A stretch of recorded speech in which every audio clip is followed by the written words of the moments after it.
औज़ुबिल्लाहिमिनश्शैतानिर्रजीम बिस्मिल्लाहिर्रहमानिर्रहीम। मेरा नाम मोहम्मद बिलाल हसन है और आप लोग देख रहे हैं बी मोटिवेशन में आपको खुशामदीद है। दोस्तों, बहुत अरसे के बाद वीडियो बना रहा हूँ। First of all I want to say you Eid मुबारक। 19 जुलाई से हमारा एग्ज़ाम ख़त्म हुआ। हमारा लास्ट पर्चा था तो वो ख़त्म हो गया। मैं सेकंड ईयर में हूँ। सेकंड ईयर का एग्ज़ाम हमने दिया तो एग्ज़ाम में जो मेरा एक्सपीरियंस है मैंने सोचा कि वो भी शेयर करूँगा। 28 जुलाई पे 9th और फर्स्ट ईयर का एग्ज़ाम है तो वो उन स्टूडेंट्स के लिए है ये वीडियो ख़ास कर। इस वीडियो का मेन मकसद ये है कि इसमें मैं ये बताऊंगा कि how to get more then marks and 9th and first year and board exam. So इस मकसद के लिए हम ये वीडियो बना रहे हैं। मेरा बहुत एक्सपीरियंस हुआ अपने एग्ज़ाम से और एग्ज़ाम के लिए बहुत तैयारी भी की। उससे पहले भी बहुत तैयारी की, यूट्यूब से भी बहुत कुछ सीखा, अपने टीचर से, और ख़ुद भी बहुत प्रैक्टिस किया घर पर। तो वो जितना भी जो भी मैंने सीखा है और मार्क्स ज़्यादा लेने के लिए जो मैंने कोशिश की है और जिसमें मैं कामयाब हुआ हूँ, तो वो टिप्स मैं अच्छे आप लोगों को इस वीडियो में दूंगा। तो फर्स्ट ऑफ ऑल मैं इसमें 4-5 टिप्स दूंगा। एक ये है, फर्स्ट ऑफ ऑल है पेपर पैटर्न के पेपर किस तरह से हम अटेम्प्ट करें। इसकी बहुत इम्पोर्टेंस है इसकी। अगर आपको सब कुछ आता हो लेकिन अगर पेपर पैटर्न आपका ठीक नहीं हो तो जो आपका पेपर चेक करते हैं उस पर अच्छा असर नहीं पड़ता और वो आपके पेपर में इतने मार्क्स आपके पेपर पे नहीं देते। और दूसरी बात उनके लिए ये होती है कि उनको जल्दी भी होती है पेपर चेक करने की। तो अगर कोई पेपर मतलब साफ और क्लीन ज़ाहिर नहीं होता तो उन पर ज़्यादा मार्क्स नहीं देते। तो मैंने ये बहुत से पेपर्स है, ये सब मैं हूँ, मेरा भाई है, हमने खुद ये प्रैक्टिस करके ये सब पेपर जो है ये एग्ज़ाम से पहले हमने दिए हैं। तो इनमें जो मिस्टेक है वो भी हमने निकाल दिए हैं और जो मुश्किलात इसमें आए थे वो हमने निकाल दिया है। तो फर्स्ट ऑफ ऑल मैं पेपर पैटर्न के बारे में बात करूँगा। दूसरी जो एग्ज़ाम में MCQs है, MCQs ऐसा चीज़ है कि अगर आप पेपर्स में MCQs ठीक करें ना, तब ही आपको पेपर्स में 98 आउट ऑफ 100 या 99, 97, 100 में से आप इतने मार्क्स तब ले सकते हैं अगर आपका MCQs ठीक है। तो MCQs आपको पुल बाय पुल करना चाहिए। MCQs बिल्कुल भी आपको मिस नहीं करना चाहिए। MCQs में मैं एक बात बता दूं कि अब ये एक बहुत अपॉर्चुनिटी है कि इस बार के MCQs का जो आंसर शीट होता है जिसमें हमको आंसर फिल करनी है, तो वो हमें पेपर के आखिर तक हमारे पास होता है, मतलब 12 बजे तक हमारे पास होता है वो।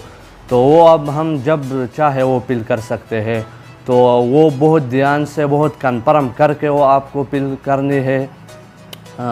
जो 20 मिनट पहले MCQs के लिए दिए जाते हैं उनमें MCQs का जो पार्ट फर्स्ट क्वेश्चन पेपर है वो आपसे लिया जाता है 20 मिनट में, लेकिन जिसमें आपको फिल करनी है वो आखिर तक आपके पास होते हैं। तो वो बहुत कन्फर्म करके आपको पुल बाय पुल MCQs करने।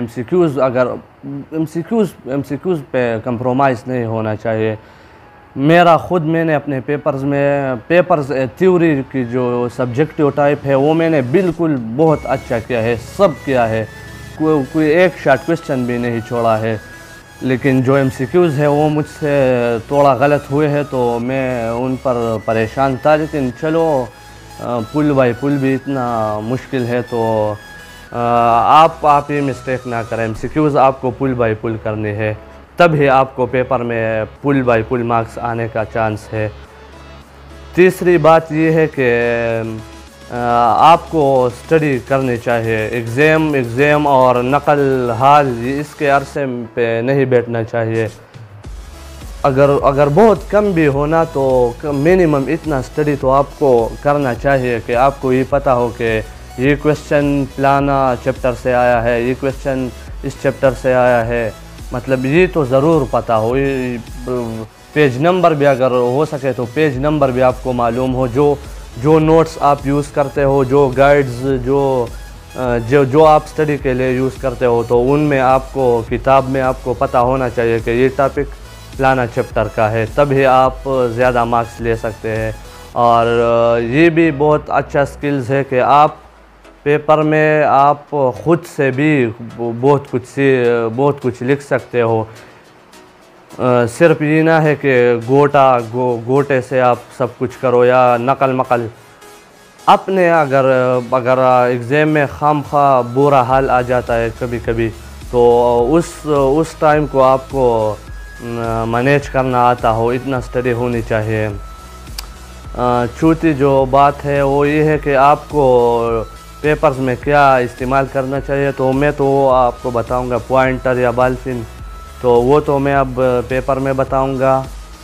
पांचवी बात जो है वो टेंशन और डिप्रेशन, ये इस पे कंट्रोल होना चाहिए।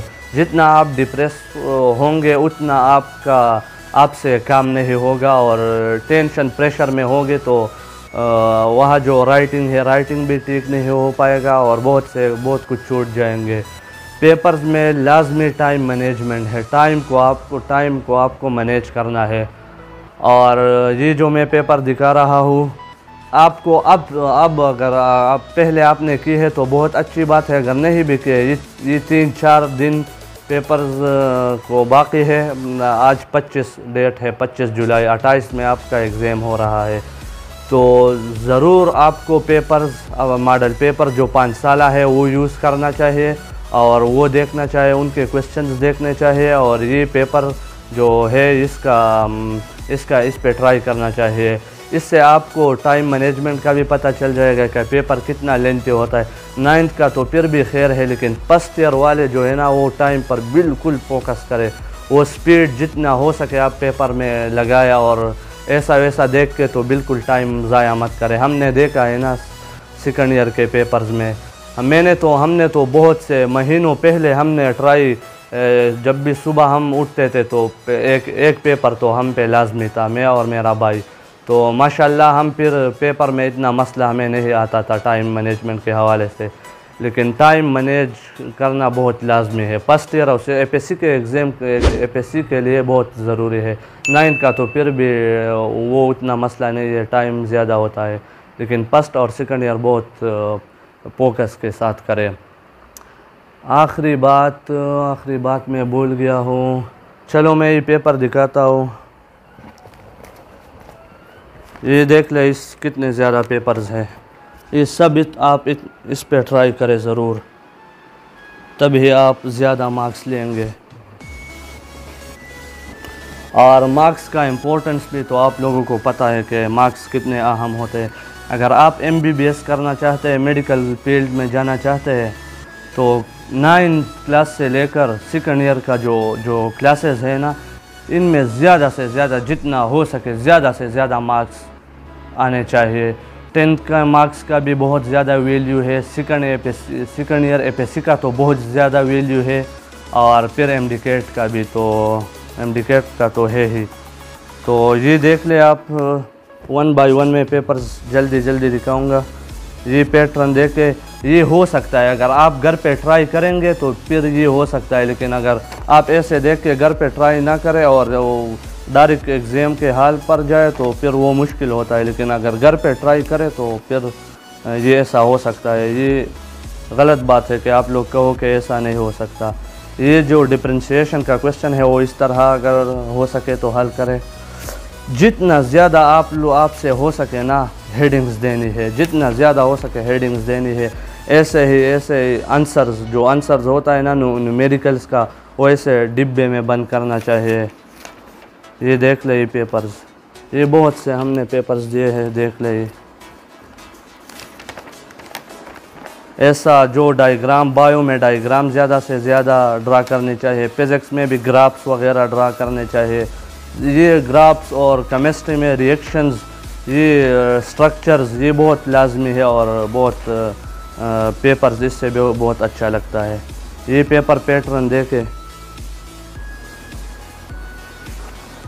ये देख ले, इस तरीके से करें।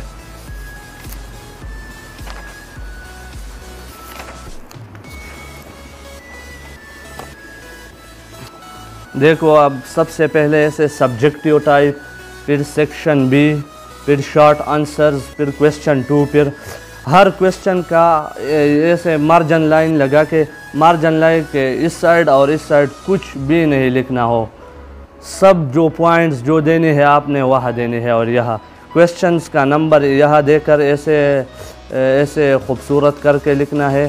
फिर यहाँ पर एक लाइन छोड़ के आंसर्स और फिर हेडिंग और हेडिंग के नीचे लिखना है। शॉर्ट क्वेश्चन जो है ना वो एक पेज से बिल्कुल भी लेंथी ना करे, फिर टाइम मैनेजमेंट में मसला आ जाएगा। तो शॉर्ट क्वेश्चन बस एक सफ़ा जो है एक पेज पर ठीक है। ये तो हमने घर पर किए हैं तो थोड़े लॉन्ग किए हैं, लेकिन आप पेपर में इतना लॉन्ग्स ना करें, लेकिन हेडिंग जितना हो सके दे। ये ऐसा डिफरेंशिएशन का क्वेश्चन ऐसा करे। फिर जब सेक्शन सी आता है, फिर सेक्शन सी लॉन्ग आंसर्स, फिर उनमें जो क्वेश्चन का नंबर होता है वो देके ऐसे पार्ट फर्स्ट सेकंड ऐसा लिख सकते हैं। बायो में तो पार्ट नहीं होते, वो हर एक पार्ट होता है, एक क्वेश्चन होता है, लेकिन बाकी केमिस्ट्री और फिज़िक्स में पार्ट्स होते हैं। ये देख ले, ये बायो का पेपर है, देखे ऐसे डायग्राम्स दे, इसमें तो हमने ज़्यादा नहीं दिए हैं। ये देख ले, ये अगर मैं जल्दी दिखा रहा हूँ, फिर ये जो है ना, ये अंडरलाइन, ये पेपर के आखिरी में 10 या 15 मिनट जो अब रह जाए तो फिर करने हैं। मार्जिन लाइंस भी, अगर मार्जिन लाइन पहले होता है जब MCQs दे तो उसमें मार्जिन लाइंस हो सकता है, अगर पहला हो सके तो मार्जिन लाइन बहुत अच्छी बात है, वरना फिर बाद में इतना टाइम नहीं होता। तो पहले मार्जिन लाइंस, उसमें पेपर्स में बोर्ड के एग्ज़ाम के में पहले से भी उनमें मार्जिन लाइंस है, लेकिन उनसे थोड़ा दूर ऐसा करके फिर आप दूसरे अपनी मार्जिन लाइंस ब्लू मार्कर से लगाए तो बहुत अच्छी बात है। ये जो है ना, ये सब ये 605 मार्कर से करे, 605 ब्लैक ब्लू वो खुद आप डिसाइड करें। हमने ऐसा किया है कि ये ब्लैक, ये भी, और क्वेश्चन नंबर भी ब्लैक, आंसर भी ब्लैक, फिर ये जो सबसे बड़ा जो हेडिंग्स है वो हमने 605 ब्लू से किया है, फिर 605 604 मार्कर से सब हेडिंग्स दिए हैं। तो और ऐसा आखिर में एंडिंग लाइंस, एक लाइन छोड़ के एंडिंग लाइन ज़रूर दे, वो भी ब्लैक से। एंडिंग लाइन, क्वेश्चन और आंसर ये आपको ब्लैक से करनी है, बाकी ब्लू से। ये केमिस्ट्री का पेपर है, subjective type, section B short answer, फिर क्वेश्चन 2 हमसे रह गया है वो, ये देख ले, ये देख ले। ऐसा हो सकता है अगर आप ट्राई करेंगे, ये वो इतना अच्छा है भी नहीं, आप लोगों का राइटिंग माशाल्लाह ठीक होगा, अच्छा होगा, ऐसा करें। ये बहुत से पेपर्स है, मैं अगर दिखा दूँ तो ये तो बहुत से ज़्यादा वीडियो लंबी हो जाएंगी, लेकिन सब एक ही पैटर्न के हैं, क्योंकि इस एक पैटर्न अपने लिए चुनो और उस पर बार बार ट्राई करो, पेपर में इजी होगा आपके लिए। एंडिंग लाइन वो ना भूलें, ठीक है, एंडिंग लाइन ज़रूर दे। वो जितना आप एग्ज़ामिनर के लिए आसानियाँ पैदा करेंगे उतना वो आपको ज़्यादा मार्क्स देंगे। ये तो है। एक आखिर में हमने उर्दू के भी बनाए हैं। उर्दू का पेपर तो वैसा हमारा था नहीं, लेकिन ये पहले बनाए हैं, फिर जब पता चला कि उर्दू नहीं है तो फिर छोड़ दिया था। लेकिन ये उर्दू का पेपर है, अगर कोई आर्ट्स वाले हैं तो वो इसको फॉलो कर सकते हैं। ये इतना अच्छा है भी नहीं, लेकिन हेडिंग ज़रूर देनी है। ये एंडिंग लाइन जो है ये ज़रूर देनी है ऐसे। ये हमने इतना अच्छा किया भी नहीं है। ये है, ये देखे हमने कितना, जितना आप ट्राई करोगे ना उतना अच्छा होगा। ये देख ले,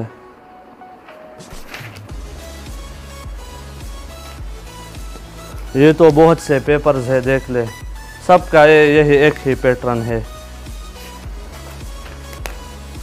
देखो आप इसमें आप इसमें देख सकते हो कितना ज़्यादा हेडिंग्स है इसमें। हेडिंग्स बहुत ज़्यादा है इसमें। हेडिंग्स जितना हो सके आप हेडिंग्स दे। ये देख ले, ये मेरे भाई का है और वो मेरा था। ये मेरे भाई का राइटिंग है। राइटिंग अगर नॉर्मल भी हो कुछ मसला नहीं है, लेकिन पेपर पैटर्न असल चीज़ है। ऐसा नहीं है कि आपको बहुत एक्स्ट्राऑर्डिनरी अच्छा राइटिंग करना चाहिए। तो ये बहुत से पेपर है, सब इस तरह है, बस इतना ठीक था। तो आप इस पर ज़रूर ट्राई करें और अगस्त के एंड पे या सितंबर के स्टार्ट पर रिज़ल्ट आने वाला है। तो अपने साथ साथ हमें भी दुआओं में याद रखें। अगर वीडियो अच्छा लगा तो लाइक करें, शेयर करें, और इंशाल्लाह अगर मुझे लगा कि और भी ऐसे वीडियो आनी चाहिए जो आपके लाइफ में हेल्प करे तो हम ज़रूर बनाएंगे। अल्लाह हाफिज़।